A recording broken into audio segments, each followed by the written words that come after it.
Hello everyone. So today I'm going to tell you about my favorite flower in my garden this season, and it's a flower that I think everybody should grow at least one type of in their garden because I just truly think these are spectacular. So every year I feel like I fall in love with a new flower. I think the first year it was dahlias, then it was zinnias, and then gomphrena. So I continue to grow those because I love them so much and try out different varieties, but sometimes I get it narrowed down to my all-time favorite varieties, and those are my must-haves in the garden. So my favorite flower for this year is actually a flower I did not like when I first grew it in my garden, but now I'm absolutely in love, and that is China Asters.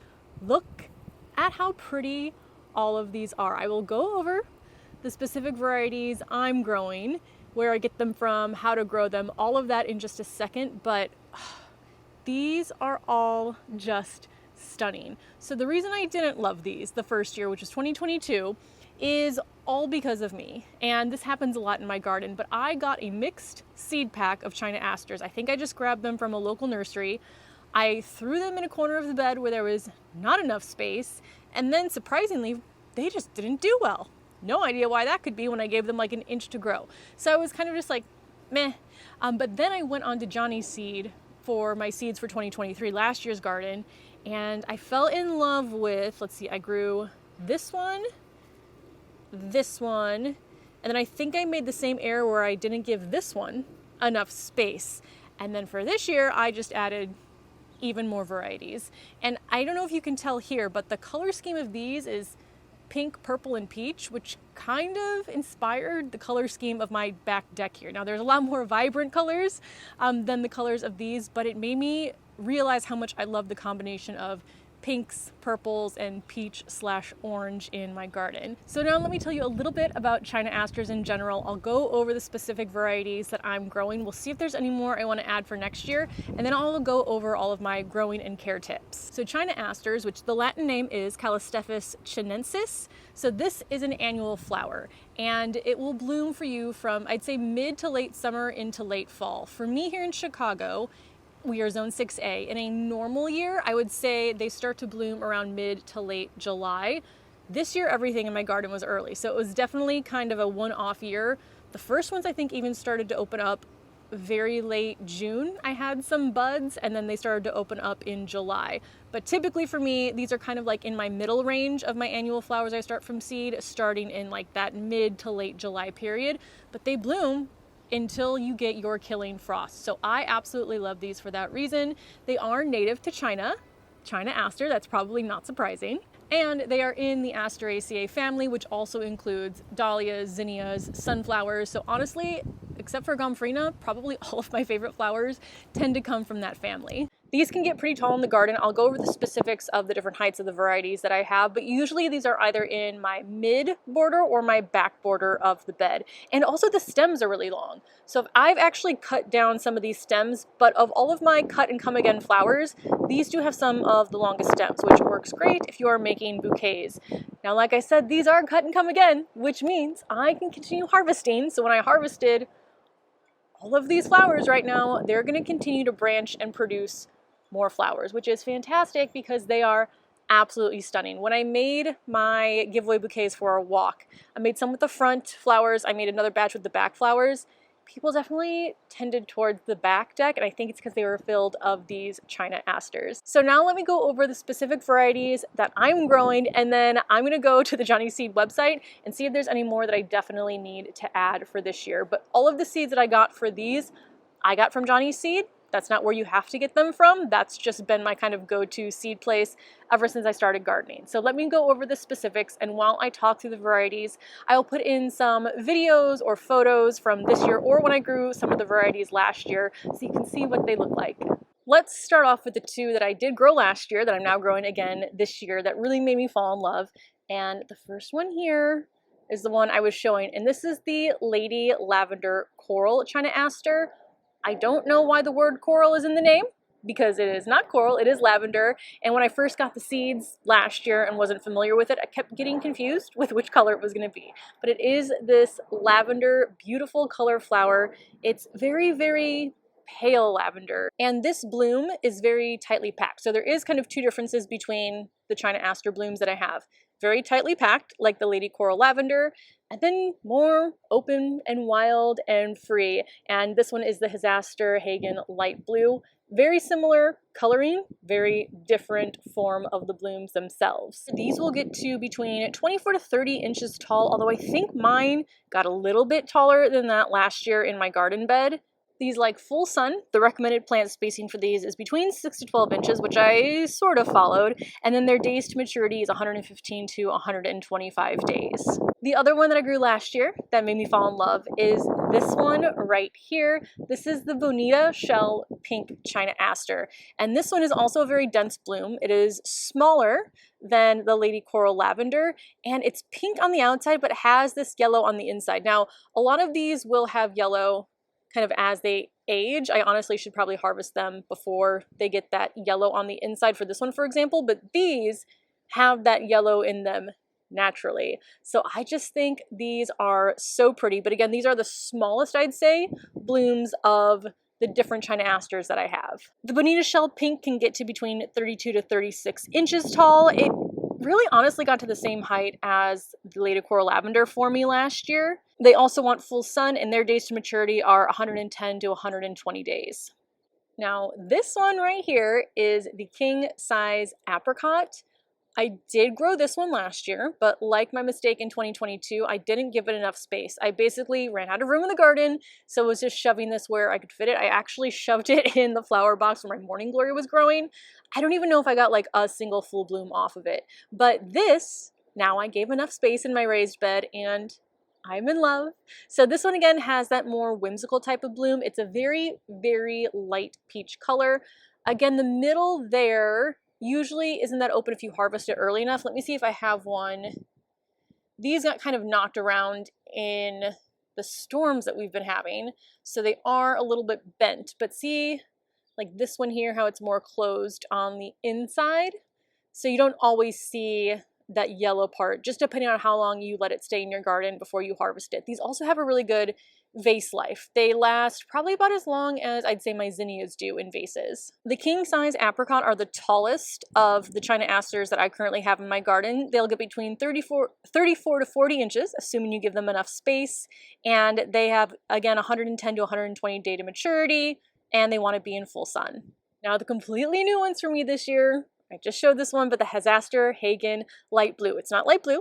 It is a very light purple, but it is more like the bluish purple color. This has that kind of same whimsical shape as the king apricot, but the petals are even more fine. So I really, really love this one. This is just so unique from anything else that I have in the garden that when I put this in a bouquet, this is the standout. And a lot of people said that to me on the garden walk. So I am absolutely in love with these. Aster Hagen Light Blue China Asters will get to about 24 to 32 inches. Days of maturity, again, 110 to 120 days. And they want to be in full sun. And then the last new one that I'm growing this year is this Tower Chamois China Aster. It is described as a peony type bloom, which I definitely agree with. And this is a pinky peach. So let me put up the colors of king size apricot next to the Tower Chamois. And you can see that this one here is just a little bit more pink, has a little bit more color to it than the king size apricot, which is definitely just a light peach color. I am in love with this. The flower shape is very similar to this one where it's more condensed, but again, they're all very unique. This one's obviously a little bit smaller too, but I just love, well, I love the colors. I love the difference in the flowers. They're just so whimsical to me. I feel like if you had like a fairy garden, these would be the flowers in your fairy garden. The Tower Chamois Asters, they'll get between 28 to 32 inches tall. Again, their days of maturity is 110 to 120, and they also want to be in full sun. Now let's talk about my general growing tips, any issues I've had with pests or diseases, but overall, these have been pretty easy for me to grow. They don't have a lot of the issues that I experienced with some of my other flowers, so I highly recommend them, especially for people that are maybe just starting off with gardening and don't want something that's super high maintenance. But I start my China Asters, it's recommended 6 to 8 weeks before last frost. That's what I did. I'm pretty sure I did either 7 or 8 weeks, and these were a pretty good size when I moved them out after last frost. My Gomphrena, I feel like I started a bit too early, but these I felt like that 7 to 8 week window was just perfect. Planted them out after last frost into my raised beds. I fertilized everything in my garden, I'd say, like at least every 2 weeks. I try to go a little bit earlier than that if we've had a lot of rain, but they're just getting like a bloom boosting fertilizer now that they're flowering. I don't deal with much on these. So I've gotten a little bit of powdery mildew on these in the past. I think it was when a zinnia was growing close by, but the powdery mildew didn't take over the China Asters like it did with the zinnia. So I haven't had any huge issues with powdery mildew, and I'm not growing these right next to a zinnia this year, so I'm interested to see if I do have that issue since powdery mildew is already all over the zinnias in my garden. But so far, no issues with any sort of disease. I don't think I've had any diseases on these in the past. As far as pests, I think I got scale on one of these last year, and that was it. Like, those are the only issues I've had. That doesn't mean they're the only issues that exist or that you might have, but I would say, like, compared to my zinnias, compared to my dahlias, compared to my petunias, which always get budworms, these are on the lower end of the maintenance side. Same thing with my Gomphrena. Very low maintenance. I can kind of just forget about them and they still look great. But I harvest off these all the time. Every time there's a bloom open, and then similar to my zinnias, I just do the wiggle test. If the whole stem moves in one piece, then I go ahead and harvest, and I harvest right where there's 2 more branches kind of going off in a V, snip it, and then I have my flower, and then the flowers continue to produce. So I cannot recommend these highly enough. Oh, before I go, what I wanted to do was pull up the Johnny Seed website and see if there are any more that I'm going to add. Oh, and while I mention that, so even though starting these from seed was easy, I did find that my seed packets from previous year, so the seed packets that I got in 2023 for that year's garden, the germination was not as great going into this year. All the seed packets I got this year, fantastic germination rates.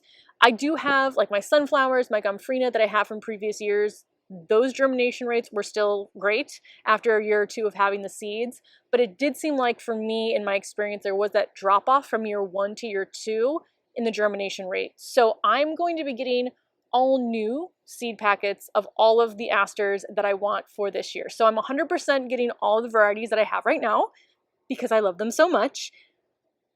Where am I going to fit all the new ones? I don't know, because I feel like I've narrowed down my garden so much now that it really is filled with things that I love. So I don't know what I'm going to give up, but we'll see. That's for 2025 Bethany to figure out. We are 2024 Bethany. I am on the Johnny Seed website right now. I will put up on the screen the ones that I'm talking about. So first up is the Tower Custom Mix. I'm not a mix lover. Maybe if it's my first time growing something, but I find that when I choose the type of flower and the color that I want, I just love it more in my garden than doing a mix and not really being sure what I'm going to get. So I have the Tower Chamois, Lady Coral Lavender, Zaster Hagen Light Blue, Tower Violet, and Tower Blue. They do look interesting to me, but they don't scream like must-have in my garden, but maybe I'll still get them anyway. The Valkyrie mix, again, not a huge mix person, but I like that shape. Ooh, I will probably get Tower Salmon because I like the Tower Chamois so much, and pink is my favorite color. So if there's one that's pink, I feel like I need to get it. They do have a Tower White, ooh, and a Tower Yellow. I don't have a ton of yellow flowers, so I don't know if that means I need yellow flowers, or if that means I shouldn't get them because they're just not the color I tend towards, but we'll see. There is here Matsumoto Apricot, which is very similar to the Bonita Shell Pink, but is peach instead. I think those would look really nice together. Ooh, Miss Europe Resist. Okay, those look like Lady Coral Lavender, but pink. I think those are definitely going to be added to my cart next year. King Size Apricot I have. Bonita White and Macaroon White look similar. Maybe there's a difference in size there. Tower Silver looks interesting, but I'm immediately drawn to the Valkyrie Brunhild, Chamois, China Aster. Ooh, okay, I need this one in my life next year as well. This does say, there's a caution on here that says, note, our current seed lot contains 5 to 8% off types, which produce single blooms and color variation. white and pink. So that's interesting. I'll probably still get a pack anyway. Right now, as I'm on the website, I am noticing that a lot of these are out of stock, unless you're buying 5,000. So I tend to, when I know there are seeds that I want, I tend to start looking September, October. I feel like availability then is usually really good, but I will get these before 2025 because I need to make sure that I have the ones that I really want and love in my garden. So let me pull these up again because they are absolutely stunning. So beautiful. I used to also think I was a bright color girl, but these are making me fall in love with pastels as well. So again, growing all these for sure next year, adding some more varieties, going to figure out where they're going to go at that time. But yeah, that's everything for this video. I just love sharing with you guys the things that I love. Again, when you're gardening in a small space, I feel like I have to really be tough with what I do and don't grow. So when I love something, it means I really, really love it. So I hope you try some of these out. If you've grown any of these, let me know if you like them. If you've grown any other China Aster varieties that you think I should also try out, let me know. And I will see you in the next video.